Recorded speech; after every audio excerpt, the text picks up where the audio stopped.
Good afternoon, Ms. Kniseley. Good afternoon, Dr. Shelton. I'm excited to meet with you today to discuss Common Assessment 1. You had great growth in both of your sections, and I want to start off with a little bit of praise. Okay. So for Section 5A, you had 37% of your students meet their meets level. That's improvement from the Power DOL at week 6, where you had 15% in the meets, and then 33% of your students in 5B reached their meets level as well. So all of that to say you're killing it right now. You've rehearsed hard in PLCs, you've been studying your content, and it's showing up in your data. I'm so proud of you for doing that work on behalf of kids. Thank you. So what we're gonna do in the next 10 to 15 minutes is we're gonna go through your data to dive in a little bit deeper and determine what are your next steps to reach campus goals. So in front of you, you should have your TEKS, your lead forward document with the raw cut scores. You should also have your teacher data conference and as well as your class roster of data. Yes, I've got that. I'm ready. Okay.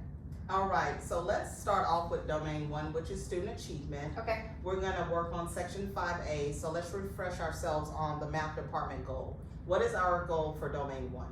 Okay, so by the end of the year, we're supposed to have an overall domain 1 of a 54.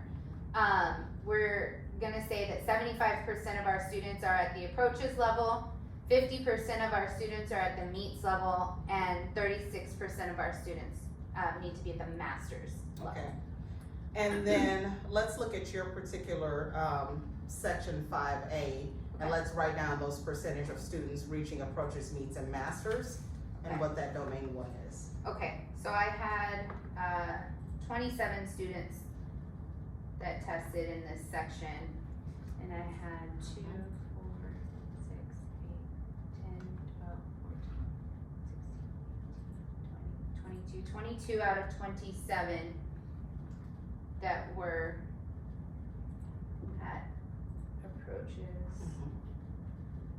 22 out of 27, so I got 81%. Yes. For meets, yeah. For meets, I have 2, 4, 6, 8, 10 out of 27, which is 37%. Yep. And then for masters, I have 7 out of 27, which gives me 26%. Yes. So with the approaches at 81 and 22 kids, what would that make our did not meet? 19%. And how many kids is that? That's 5 out of 27. Okay.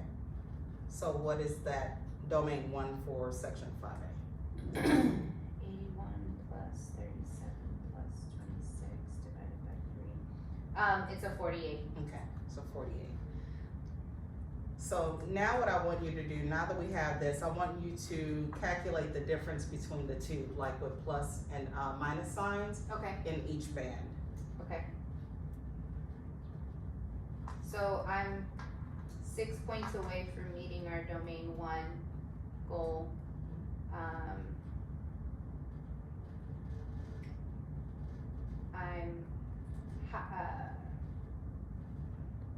I have like 6 points more in the do not meet, which I mean, my do not meets is lower than what our campus goal is.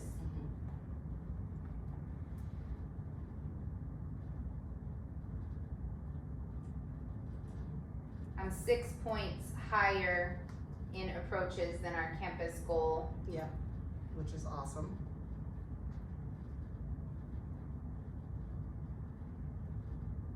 I'm 13 points short in meets, and I'm 10 points short in masters. Okay. And so we'll talk about those opportunities, but next we'll dive into domain 2A growth. Okay. All right, Ms. Kniseley, let's dive next into domain 2A, which is our growth measure. What was the math department's goal for domain 2A? Okay. By the end of the year, we should be at an 82. Okay. So let's look at 5A's performance. What did 5A receive for growth? Okay, so I had 27 students that took the assessment, and I had 3, 4, 5, 6, 7, 8, 9 students that didn't meet their goal. So that means I had 18 students who did. Yeah.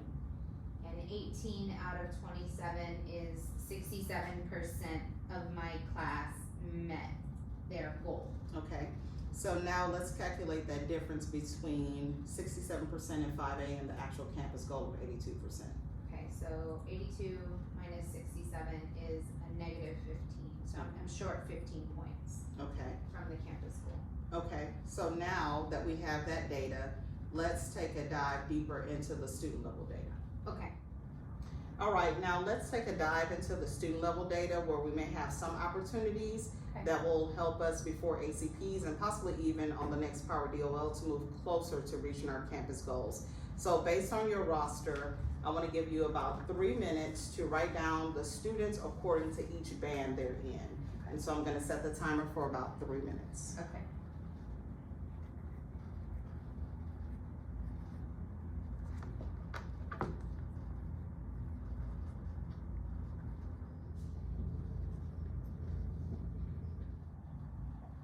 Okay, Ms. Kniseley, now that you've taken the time to actually write the students in each band, I want us to take time to focus on growth.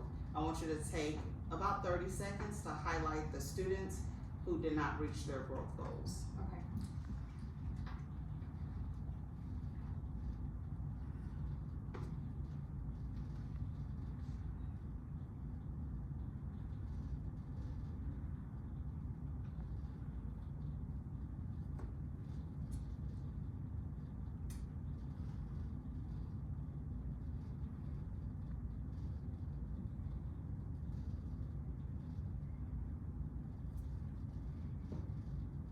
Okay, I think that's everything. Okay, so based on those highlights, what do you notice about your growth data? I noticed that even though I had a lot of students that fell into the approaches bucket, I still had a low percentage of my students hitting their growth goal overall. Okay. So now, with that thought in mind, because you had pretty good data, I want us to think about the meets and masters level. Okay. And so we have our cut scores in front of us for meets and masters, right? Mm-hmm. And what's those numbers? So for to get to meets, you have to be at a 69, Okay. and to get to masters, you have to be at 83. Okay. So with that in mind, I want you to look at your data to see if there are 5 students who could actually move to meets and masters because those students were close. So just take a second to look at that and talk me through it. Okay. So I think that I can move Helen Okay. to masters. She's currently at a 70, Okay. but her daily work looks really good. Her student work looks very close to the exemplar. Okay. So I think that I could get her to about an 83. Okay.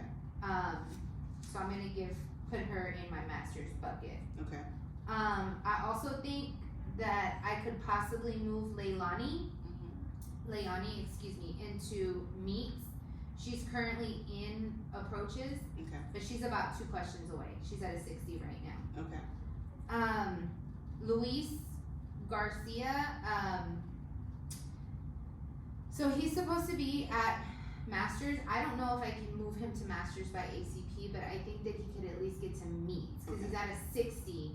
So I think that I could get him to 69 by ACP. Okay. So let's move him to meets then, and we can revisit and then try to get him to masters in that second semester. Okay. Okay. Alberto, he's only 3 points away from masters, so I think that I can move him into masters. And then Juliet, I think that I could move Juliet from approaches. She's at a 60 to meets, which is a 69. Okay.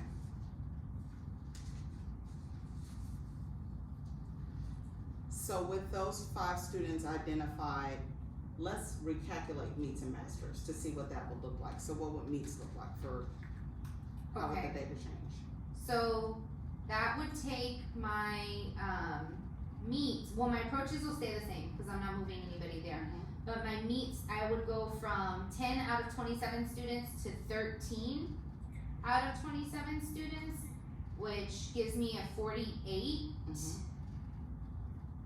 48% of my students. Yeah. And then since I'm moving 2 into the master's bucket, then that would give me 9 out of 27, which would take me to 33%. Okay. Good. So that definitely changes the data. So now that we have that information, let's look at how we can make this happen with your action steps. What can we do to improve the data? Okay. All right, Ms. Kniseley, let's look at how we can actually do this and make this happen. So we're gonna look at our action steps moving forward. So let's start off with the students who did not meet. What can we do to support those students? So I think that my action step for my did not meet students would definitely be focusing on that computational and numerical fluency. Okay. I noticed that the SE that they really struggled the most with was 5-3K, Okay. which is adding and subtracting those positive rational numbers. Mm-hmm. And we're gonna pull them during tutoring, and work with them on that standard. So does this address the gap in student work from Common Assessment 1? Yes, because what I noticed was they had to add and subtract larger numbers with larger digits, so like 6 or 7 digits. Okay. So I think if we scaffold it back a little bit, get them fluently working with numbers that have 4 or 5, well, probably 4 digits first, then 5 digits, we can build Okay. upon Okay. that gap. Okay, and so that's taking place after school, right? After school, yeah, and we're gonna use Star Ready for this. Start ready for that. Mm-hmm. What about our students for approaches? What are we gonna do to support the growth of our approaches students? I think that my students that are at the approaches level, I really think that they just need some additional at-bats. Okay.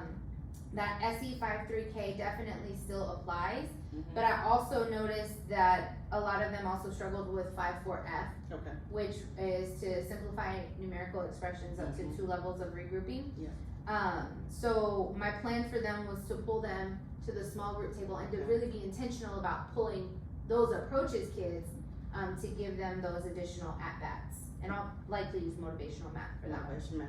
So did not meets for after school program, and then approaches for small group, and you'll work on the gap with both of those with 2 different resources. Yes. So let's look at our meets and master students, which is normally the harder push, right? So what are we gonna do to support our students in meets and masters to push them to reach those goals? Yeah, so my meets and masters, I really did spend some time trying to figure out how I could get them to that next level, you know, because they're already doing great work. Mhm. So one of the things that I tied this into was utilizing our quality work criteria chart. So in our lessons and in our day-to-day teaching, we use a lot of diagrams or Okay. pictures or strip diagrams, Right. and we have students write the equation. But I would like to have them use more components of the quality work criteria chart in their work. Okay. So I'd like to see them apply the SEs to real world situations, and I'd like to also see them provide some written explanations about how they were able to solve those problems. Okay. So let me ask this: are these the fast finishers? Yes, so normally my meets and masters students are the students that would finish a little earlier. Mhm. So prior to allowing them to do this, I would check their work like against my exemplar Okay. to make sure that it looked like the exemplar Okay. before you were able to do the additional or the level up, the high level work. Okay. And this can take place, we know, at least after the DOL, Mm-hmm, possibly the UDO? correct. Okay. So using that quality work criteria for them. So I feel like I heard a little bit of 2 things. I heard a little bit of they finish early, so that's something they can do after the UDO and DOL. But I also heard a little bit of feedback for learning as well, as you go Yes. around to check for them in particular, their work, and pushing them a little further. Yes. Okay. All right, Ms. Kniseley, you said a lot of great things. I love your ideas. So what is the timeline to get this done? Well, I definitely think that I can get you this data by ACP. I think that our kids can do it. All right. I do know that we will be taking 2 more power DOLs. Okay. We'll take So quarter, that's quarter 2, week 3, a checkpoint. Okay. and then we'll also take quarter 2, week 6. Okay. So we can hopefully see that we're moving in the right direction. Yeah, so I would love to just check in after those 2 checkpoints. Okay, We can even use our same document and see if there's anything that needs to upgrade or change, or even if we need to push any other kids, okay? okay, So, we have some data already. You kind of know your approaches, meets, and masters based on your recalculation. Let's write those down and then determine what our domain 1 goal would be by ACPs. okay. So, like we said, I'm not moving any additional into approaches, so that stays the same. My meets moves up to a 48. Okay. And then that's pretty close to our campus goal, and masters moves up. So that puts me at a 60, no it doesn't, it puts me at a 54. A 54, yes. Which is also our campus goal. I'd just like to Definitely. point that out. Awesome, I'm here for it. What about domain 2A? So in moving those 5 students, I would also have, of those 5, 2 of those 5 would then hit their goal Okay. as well, their growth goal. But I have quite a few students in the do not meet that I think can also Can hit also their reach goal. their goal? Okay. So I'm gonna say those 2, which gives me 20 out of 27, Okay. plus 3 more, Okay. which would then give me 23 out of 27, which is 85%, Okay. which is higher. Actually Than higher our than the campus? department goal. Yes. Awesome, so looking at what we can do in the next quarter, we can reach the 54 domain 1 and then also the 85% of students attaining their growth goals. So first of all, Ms. Kniseley, I wanna say amazing job reflecting on your data. You did a great job on Common Assessment 1. And so even your 2 sections of math make a great contribution to the overall domain 1 score of the school. So at this time, I wanna ask you, and I wanna cautiously ask you, what do you need from me? Well, seeing as how we're gonna start utilizing this a little more Okay. intentionally, our quality work criteria chart, Okay. I'd like to have, student-sized, sheets of the quality work criteria chart, in color, if I could, in Okay. color. We can do color. And then I would also, if at all possible, like the digital version of Star Ready Okay. for my do not meet students. So by digital, are you meaning a PDF file? No, I would actually like the program, if there's a program.